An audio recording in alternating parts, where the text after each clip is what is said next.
letter B there, which is Isla Magdalena. That was the primary area where I did the survey. And you can see in this little inset up here where it's located, relative to the Baja California Peninsula.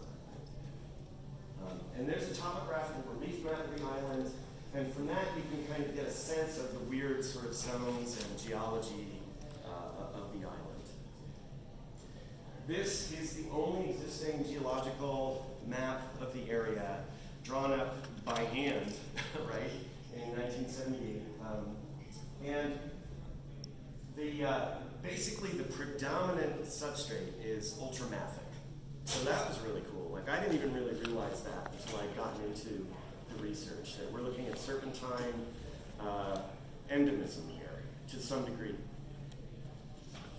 These are several of the different sort of subhabitats, and these are all within Isla Magdalena. So it's an extremely dissected, fragmented, and various kind of habitat. With there's a peak, which is pictured in the lower left there, that's at 600 meters. And then there's, of course, below sea level, there's flats, there's rocky areas, etc.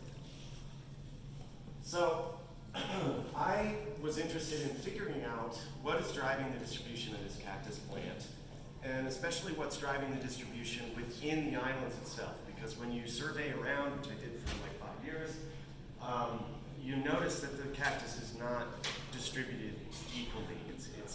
It's a non-random, non-uniform distribution. It's definitely clustered within the islands. So the habitat itself is characterized as sarcocaulescent scrub, which is just sort of low vegetation that is mostly succulent, or at least xerically adapted. There are 5 endemic or near total endemic cacti on the islands. So Cochemia halei is part of an assemblage of endemics. So it's a really interesting system for future study as well. The islands are distinct from the adjacent peninsula regarding temperature, precipitation, pedology, and topography. The peninsula itself is all flat sand. And then when you hit the islands, because they're crustal, it's all rocky serpentine. So it's like this amazing contrast. And they're, like I said, it's 12 miles by boat. So they're very close. And then distinct fragmented habitat on the islands. The species itself is under special protection. It was assessed as vulnerable by the IUCN. It's in CITES Appendix 2, but then all the Cactaceae. Rabinowitz does not have a Q in it. Sorry, you guys know that probably. If you haven't read her paper, 1987, it's a great way to think about rarity. But anyway, it's a highly restricted endemic, locally abundant, and the Furtick scale is 8, highly endangered. Walt Furtick had come up with a really cool thing you should look at as well. It's in a weird little journal from Utah called Calocortia. Anyway, so I was just really interested, how are the climate variables driving the distribution of this cactus in its really unique habitat? Why is it limited to the islands? Is all the island habitat equally suitable? Is it likely to recolonize the peninsula? And is it significantly associated with serpentine? And will climate change put the species at risk? And one of the great tools for figuring some of these things out is species distribution modeling. Species distribution modeling, if you have any questions about it, I'm going to try to wrap up pretty quick here. But if you do, there's the Q&A, and then afterward you can ask me as well. It's an extremely how many of you have used species distribution modeling in your work? It's still sort of emerging, and it's a welter of confusing BS. So be careful. But it's useful. That's the thing. It's like a lot of welters of BS. It's also useful. But anyway. It's basically occurrence absence. We want to use some kind of statistical method to predict the likelihood of occurrence, and that's called suitable habitat. The methods are also called ecological niche models, habitat suitability, climate envelope, and resource selection functions. So any title like that in the literature is going to be this process. So we'll skip this slide. The methods were extensive, and if you want to talk about methods, again, we can do that during the Q&A or after. And so, the results. What you generate, one thing you generate is a series of predictions, but you can also map those predictions. So this is the prediction map of habitat suitability using Boosted regression trees And you can see that, first of all, one of the challenges of this project was the small spatial scale. So there's this coarse resolution, but you're still seeing quite distinct zones of suitable habitat within the island system. And that was interesting to see. This was including soil type, that is serpentine. And the marginal response plots tell you the response of the species to each climate variable that was selected. And the most powerful climate variable was annual temperature range. So we're looking at a cactus plant here that lives within a thermal niche that is probably created by the cold Pacific current, similar to farther up the Pacific coast, all the way through California, where the temperature range every year is somewhat narrow because it's moderated by that current. And we really see a very strong influence on the distribution of this species based on annual temperature range. Even though soil type's only about 8% influence on distribution, it has a huge impact on predicting suitable habitat. When you take soil type out of the modeling, the chances of the species occurring increase significantly. So one conclusion you might be able to make from that is that it is serpentine associated pretty strongly. And so another direction we took with this modeling was to use hot layers of climate data from 2050 and 2070. And the RCP is the representative concentration pathway of particles in the atmosphere. 2.6 is the best case scenario, and 8.5 is the worst. And we converted all the probabilities to binary.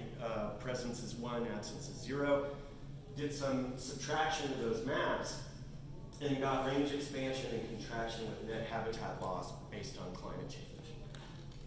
And these maps kind of visually represent that. The red is habitat loss, the light green is expansion. And you can see, especially as the scenarios get more, severe, that the chances of range contraction increase significantly. It's a lot of red. There's a lot of red in all the maps. And there isn't much light green. So the serpentine is a strong indicator by the California system that they use. They have this whole scoring system, and since about 65 to 74% of the ones were on serpentine, we're looking at a really strong association, which is interesting. The Cactaceae, there's only a couple other species that are known to even occur on serpentine. Escobaria cubensis and another Melocactus lucas. Are they in Puerto Rico or Cuba? Cuba, okay. So we need to go to Cuba. Oh no. Sounds awful. I want a Cubano right now. Anyway, it's not likely to colonize the peninsula, which is significant. It's kind of stranded out there on the islands. The suitable habitat is fragmented on the islands themselves even, so there's another risk factor, right? And climate change is likely to result somewhere between a 20 to 50% range contraction. So we're looking at probably a more significantly at-risk species than has been assessed. I think the assessment of vulnerable could be bumped up significantly to threatened or even endangered. Future research, figuring out what it'd be great to use like transcriptomics or something to figure out what's going on that makes halei facultatively adapted to serpentine. That would be really cool to do. Population genetic structure, I already have a plate. I just don't have any money. I'd love to do a pollination study and understand the relationship between Bacillus antucii, the endemic hummingbird, and this cactus. What a study that would be. It would be amazing. Network theory especially is really good for that. And then the whole assemblage of island adapts. What's going up, climate change-wise with all these cacti that are out there, the 5 of them. I want to thank my chair, Marty Wojciechowski at ASU, Fabio Cesar at Albuquerque, who really helped with this project. Totally co-author on it, and Shannon Felber, John Redmond, and Lucas Major. A lot of funding from Cactus Societies, God bless them. And Jose and Alfonso at Signor, and DBG, where I did all my lab work. The other thing that I wanted to mention is that many cacti grow in these situations, isolated, restricted geographical distributions that are virtually islands. And it may be that some of these results could be generalizable in the future to cacti and succulents that are endangered. That would be another, that's, if anybody's doing a postdoc on that, let me know. Or wants to, whatever. So, any questions?